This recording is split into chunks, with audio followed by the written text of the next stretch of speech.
Hola, ¿qué tal? ¿Cómo están? Les doy la bienvenida una vez más en nombre del OBSUR, el Observatorio Petrolero Sur, a la tercera jornada de debate de la serie de encuentros Diálogos para la Transición.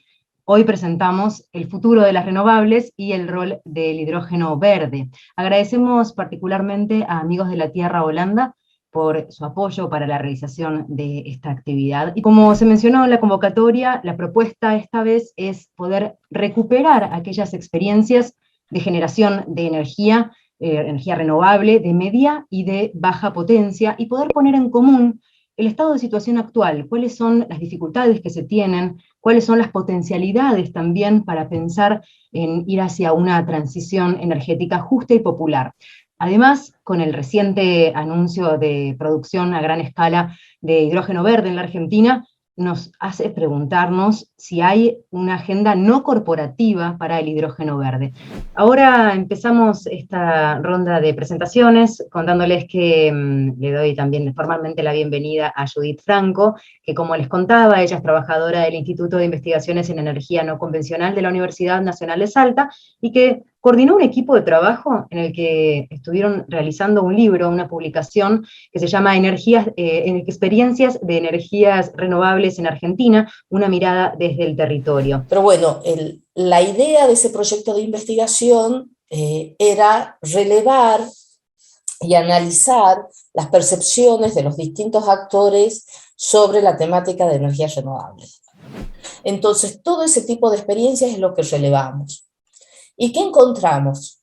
Encontramos algunos casos de éxito, otros casos que no funcionaron, por distintas razones. Una cosa que tiene interesante que les recomendaría que si ven el libro lo vean, es la línea de tiempo. La línea de tiempo de algunas experiencias diríamos que son eternas. Empiezan en los años 60, siguen, digamos, con el proyecto que se inicia en el año 60. Uno dice, ¿hace cuánto tiempo? Y se termina en el 2000, 2010, 2015, 40 años para hacer un proyecto. Bueno, ahí tenemos algo con el cual tendríamos que trabajar a futuro, ¿no? Tratar de hacer.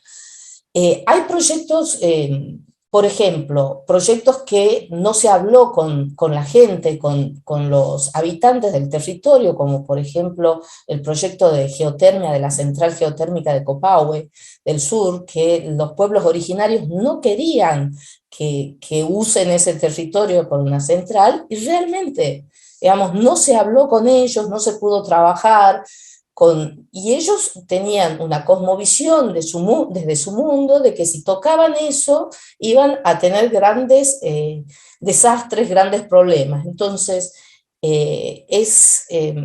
digamos, hay que trabajar también desde el territorio. Entonces, hay casos exitosos, hay cooperativas.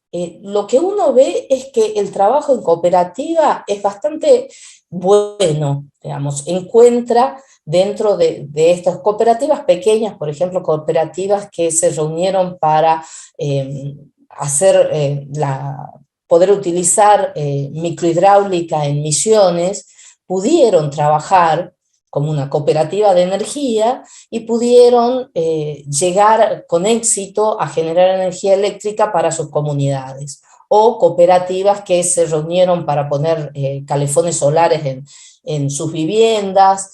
Ese tipo de trabajo lo vimos muy, digamos, se destaca como que se logran hacer cosas. Yo creo, por ejemplo, que una de las grandes ventajas del Plan Renovar que se ha instalado, y hay críticas y no críticas, yo lo que creo que a lo que hace a las energías renovables es ya dejar instalado de que las energías renovables son útiles. Digamos, hasta que no empezó a funcionar la planta de fotovoltaico y la gente ver que realmente se genera energía, o las granjas eólicas o las microturbinas, hasta que no están funcionando y andando y generando y produciendo, había como una cosa como, ay, eso que es nuevo, ¿será? Creo que estas grandes centrales que yo tengo mis críticas, pero bueno, no importa. Estas grandes centrales lo que nos han apoyado es a decir, bueno, esta tecnología está madura, funciona, se puede trabajar con ella. Creo que hay algo importante en la Argentina, que nosotros tenemos la capacidad técnica y la capacidad, el recurso humano para generar esta transición energética. Nos falta la política, digamos, la política bien entendida, no estoy pensando en un partidismo, sino que nos reunamos como sociedad y pensemos esta transición energética no en estos grandes megaproyectos, sino en las comunidades, en las cooperativas, en tener que cambiar nuestro modo de vida para reducir este consumo energético y bueno, así vamos a poder utilizar menos los combustibles fósiles, menor necesidad de grandes productores de energía y sí reducir bastante el consumo. Le doy la bienvenida formalmente a Leonardo Salgado. Leonardo, como les comentaba, es miembro de la Mesa de Transición Energética y Productiva de Río Negro y de la Asamblea Socioambiental de Cipolletti, y coautor del informe Humo Verde, notas y comentarios sobre la promoción del hidrógeno como vector energético, que está ya disponible desde el día de hoy en la página de OBSUR, obsur.org.ar, ahí pueden también consultarlo. Bienvenido, Leonardo. ¿Cómo estás? Gracias, Flavia. Hace 10 días más o menos, el presidente Alberto Fernández anunció que una empresa australiana va a realizar una inversión de 8.400 millones de dólares para producir hidrógeno verde en la Argentina. Queríamos preguntarte, bueno, ¿qué consideración tenés sobre este proyecto? Y si se puede evaluar en términos de una transición energética y productiva para la región. Bueno, en primer lugar estamos hablando de una industria que todavía no existe, es decir, que es una demanda fantasma. Se supone que el mundo va a demandar mucho hidrógeno, pero al día de hoy eso no está sucediendo. Es decir, estamos, digamos, discutiendo sobre algo que va a suceder, ¿no? Que es que el mundo va a demandar hidrógeno, porque el hidrógeno se presenta como un sustituto de los combustibles fósiles, además de otros usos que tiene. El gobierno nacional se ha embarcado hace muy poquitito en este tema del hidrógeno en general, no del hidrógeno el de hidrógeno verde en particular. El año pasado, como el resto del mundo, un poco al calor de lo que eran los programas de recuperación post-pandemia, ¿no? Y un poco al abrigo de enormes cantidades de recursos públicos que fueron volcados por los países centrales para la recuperación post-pandemia y para el desarrollo de las energías renovables y en particular del hidrógeno verde. Eso fue en todo el mundo. Por supuesto que desde el gobierno nacional se supone, confían en que esta hoja de ruta, que en realidad no es precisamente una hoja de ruta, pero esté de alguna manera en sintonía con la futura demanda internacional, ¿no? Es decir, porque están apostando a que los países que más consumen, por ejemplo, carbono o petróleo, van a iniciar o orientar su transición energética primero hacia el gas y después hacia los hidrógenos, ¿no? Y además están apostando que nos van a comprar hidrógeno a nosotros, lo que todavía está por verse, ¿no? Porque el hidrógeno tiene que ser fundamentalmente barato. Acá el tema es producir un hidrógeno barato, no producir hidrógeno verde. Entonces, me pregunto, en el altar de la competitividad, ¿qué sacrificios tendremos que hacer como pueblo argentino para obtener ese hidrógeno barato? Y ya para terminar, vos, Flavia, me preguntabas con relación a la transición popular. Bueno, a ver, el hidrógeno, realmente es una buena noticia saber que vamos a contar con el hidrógeno, porque no hay muchos sustitutos para el hidrógeno. Hoy está ahí medio la pulseada con el tema de la electricidad. No sabemos bien, por ejemplo, en movilidad, qué lugar va a tener el hidrógeno, porque hasta hace muy poquitito se suponía que los grandes vehículos de transporte iban a funcionar a hidrógeno porque requerirían de baterías muy grandes, y ahora creo que una empresa sacó un camión de hasta 40 toneladas que funciona a batería. El tema de la aviación, evidentemente ahí el hidrógeno va a ser importante, pero bueno, estos son cosas que hay que discutir. A mí me parece que claramente pueden jugar un papel en la transición popular, porque no pensemos en los aviones que pueden llevar de un lado para el otro a los ejecutivos, pensemos en los aviones sanitarios que van a ser necesarios en un futuro posfósil, tan necesarios como son en la actualidad, en los trenes, los jueves de hidrógeno, que son las charlas que organizó el gobierno de la provincia, hubo investigadores que planteaban la posibilidad de que un tren a hidrógeno conectara distintos puntos de la provincia, es decir, que hay de alguna manera una visión más territorial y más interesante de la aplicación de estas tecnologías. Pasamos ahora a presentarles a Jorge Chemes. Él es miembro de Taller Ecologista del Grupo de Trabajo Latinoamericano Energía y Equidad y del Observatorio de Energía y Sustentabilidad de la Universidad Tecnológica Nacional, la UTN. Jorge, bienvenido, y queremos preguntarte, bueno, ¿qué perspectivas existen para pensar en una transición justa y popular? Que nos dejó también un poco acá picando esta pregunta Leonardo Salgado. Algunos informes dan cuenta de que América Latina está ausente de espacios de participación ciudadana en la construcción de políticas públicas en energías renovables. Esto es preocupante y tenemos que de algún modo construir una transición energética para andar estos senderos de participación ciudadana.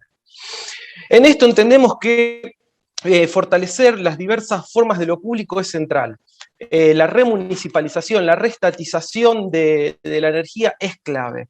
Pero cuando decimos fortalecer las diversas formas de lo público, no nos referimos solo a lo estatal, sino revalorar y considerar en los proyectos lo cooperativo, lo comunitario, lo colaborativo y lo autogestivo. Entonces, seguidamente vamos a realizar un viaje por algunas experiencias. Esto no es un análisis acabado, ni mucho menos un estado del arte, sino por el tiempo que tenemos vamos a tratar de dar cuenta de algunas experiencias y mostrar que existe un movimiento que está construyendo en otro sentido, que no es el de los megaproyectos, el de las corporaciones energéticas internacionales que instalan grandes centrales. Por lo tanto, vamos de algún modo a hablar de comunidades energéticas, de energía cooperativa, de energía colaborativa. Esto que estoy viendo son solo algunas publicaciones, algunos trabajos de investigadores amigos que dan cuenta de estos procesos. Como vamos a hablar de algunas cuestiones técnicas, muy brevemente vamos a hacer alguna definición de algunas cositas, ¿sí? Por ejemplo, en términos de generación distribuida de energías renovables, está lo que se denomina el modelo individual. Es decir, yo en mi hogar genero energía renovable, la autoconsumo y el excedente lo vierto a la red de comercialización.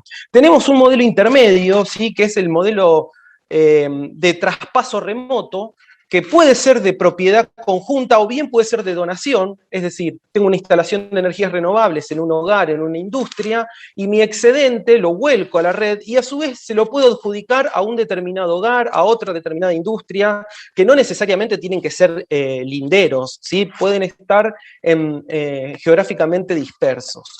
Y por otro lado están los sistemas que lo podemos llamar cooperativos o comunitarios o de propiedad conjunta, en donde un conjunto de vecinos, que insisto, vecinos, pymes, etcétera, que no necesariamente tienen que ser vecinos linderos, sino pueden ser vecinos de la misma ciudad, en común acuerdo hacen una inversión conjunta de una pequeña, mediana central fotovoltaica, por ejemplo, o mini hidráulica, y esa energía es reconocida, es adjudicada a cada uno de los medidores de esas familias o pymes.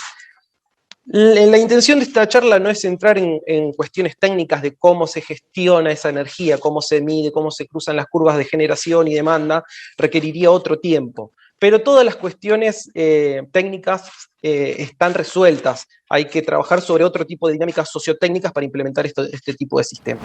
De algún modo estamos buscando constantemente ver qué grieta le encontramos a la normativa del mercado eléctrico nacional para tratar de construir de forma alternativa y popular una transición energética. Estamos buscando cuáles son los huecos. No tenemos un marco normativo que nos habilite, que nos dé el camino para transitar, para transicionar una transición popular.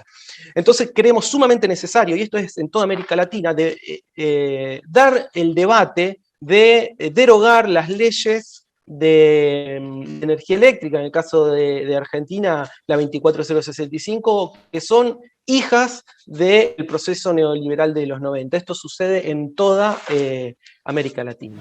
Terminamos financiando con el sacrificio de nuestros territorios, de nuestra salud y de nuestras vidas, la acumulación y, en este caso, la promesa de transición energética de los países centrales.